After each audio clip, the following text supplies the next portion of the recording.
वक्त लखनऊ से सोनभद्र के डीएम सस्पेंड कर दिए गए हैं। डीएम टीके शिबू सस्पेंड हुए हैं। भ्रष्टाचार के आरोप में सस्पेंड किए गए डीएम खनन मामले में जनप्रतिनिधियों ने शिकायत की थी। विधानसभा चुनाव के दौरान भी लापरवाही के आरोप लगे थे और अब डीएम के खिलाफ कार्रवाई हुई है। बड़ी कार्रवाई हुई है। किसी जिलाधिकारी के खिलाफ सोनभद्र के डीएम को सस्पेंड किया गया है। डीएम का नाम है टीके शिबू। अनामिका सिंह हमारे सहयोगी इस वक्त हमारे साथ हैं। अनामिका, बड़ी कार्रवाई है किसी डीएम के खिलाफ ये? देखिए, यूपी सरकार पार्ट 2 में अब तक की सबसे बड़ी कार्रवाई है। पहली कार्रवाई है जहां पर सोनभद्र के जिलाधिकारी टीके शिबू पर बहुत सारे गंभीर आरोप लगाए गए थे। वहां के जो जनप्रतिनिधि हैं उनकी ओर से चुनाव के दौरान भी गंभीर लापरवाही का आरोप लगाया गया था। साथ ही खनन के मामले में करप्शन के आरोप लगाए गए थे। लिहाजा आज इन पर बड़ी कार्रवाई की गई है और सस्पेंड कर दिया गया है।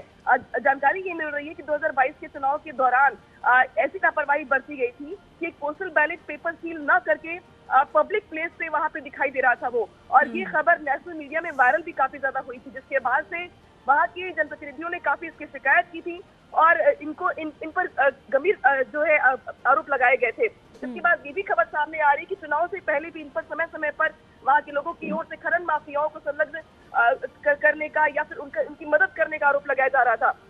इसके अलावा ये भी कहा गया कि ये मौके पर मौजूद नहीं थे। लिहाजा जो भी घटनाएं हुई पूरे चुनाव के दौरान जो अव्यवस्था पैदा हुई थी उसमें सोनभद्र भी शामिल था और सोनभद्र के जिलाधिकारी यानी कि एक दो नहीं कई गंभीर आरोप टीके शिबू पर डीएम सोनभद्र, जिन पर कई आरोप लगे थे, चाहे वो खनन का मामला हो, वहां पर लापरवाही, चुनाव के दौरान लापरवाही दिखी, पोस्टल बैलेट सार्वजनिक जगहों पर दिखे थे, वो लापरवाही थी कि किस तरह से बैलेट को एक जगह से दूसरी जगह जब ले जाते हैं तो प्रोटोकॉल होता है उसका पालन नहीं हुआ था, जिन सतर्कताओं को बरतना चाहिए उसका पालन नहीं हुआ था।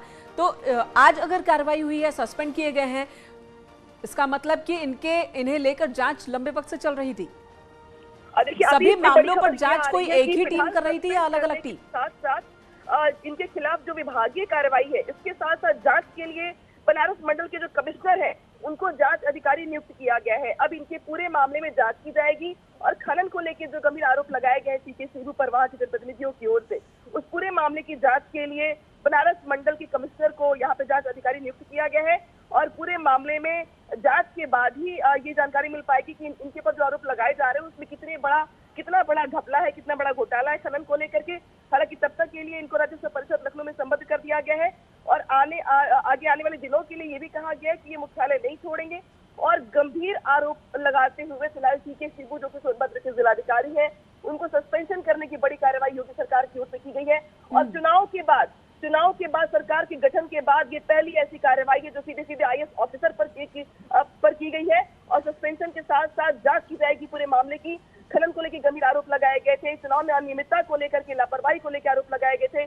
तमाम आरोपों का संज्ञान लेते हुए अनामिका बने रहे हमारे साथ। ये तस्वीर वे इस वक्त दर्शकों को दिखा रहे हैं हम, टीके शिबू, और यही वो अधिकारी हैं जिनके खिलाफ हुई है बड़ी कार्रवाई। इन्हें सस्पेंड कर दिया गया है। कई गंभीर आरोप टीके शिबू पर, सोनभद्र के डीएम।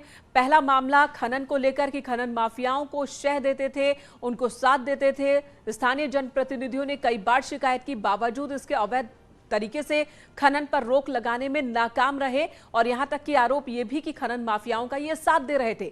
और दूसरा जो गंभीर मामला आया था, चुनाव के दौरान पोस्टल बैलेट को एक जगह से दूसरी जगह ले जाते वक्त प्रोटोकॉल का पालन नहीं हुआ था और ऐसे में सार्वजनिक जगहों पर दिखा था और वो वायरल हुआ था। बहुत सवाल उठे थे इस मामले को लेकर भी किरकिरी। अनामिका हमारी सहयोगी बता रही है कि बड़ी कार्रवाई और इस सरकार में अब तक की पहली और सबसे बड़ी कार्रवाई किसी जिलाधिकारी के खिलाफ हुई है। धन्यवाद अनामिका इस वक्त पूरी जानकारी देने के लिए।